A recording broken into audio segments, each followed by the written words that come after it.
Ça c'est notre bureau et ça c'est donc l'entrée du cabinet d'avocat.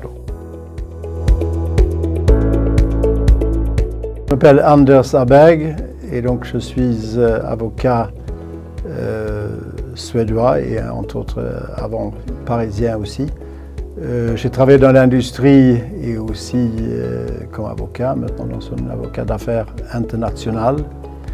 Je conseille des sociétés dans les affaires internationales, soit des sociétés qui s'installent en Suède ou des sociétés étrangères, entre autres plusieurs Français qui font des acquisitions en Suède.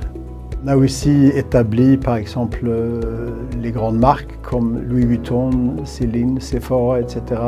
en Suède et on travaille régulièrement avec toutes les questions diverses que ces sociétés peuvent rencontrer donc, dans leurs activités.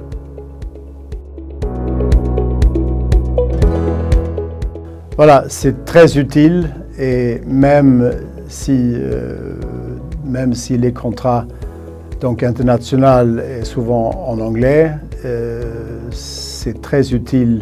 On a besoin de précisions pour éviter des malentendus, entre autres. Les francophones me téléphonent après pour donner des précisions et pour justement essayer de voir qu'ils sont tout bien compris.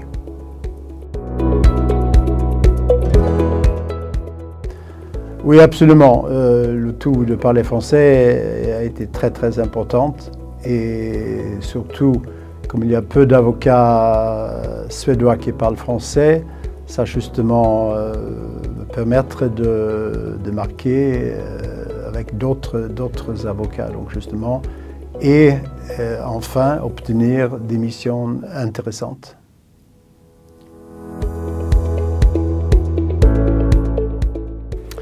Oui, enfin, ce que j'ai toujours remarqué, ce sont des phrases de politesse à la fin d'une lettre ou justement un mail. Évidemment, en France, et peut-être c'est un des rares pays du monde, on a des très longues phrases de politesse. Je vous prie, agréez, Madame la directrice, mes plus respectueuses salutations, etc. Donc là, même si on dit de plus en plus, au moins dans les mails, maintenant cordialement, bien cordialement, etc., mais ça reste encore. Et en Suède, c'est très bref, c'est très court. Entre autres, le plus court, c'est le MVH, ça veut dire Med vänlig hälsning en suédois, donc qui est utilisé souvent. Donc là, c'est une grande différence et c'est quelque chose qui m'amuse.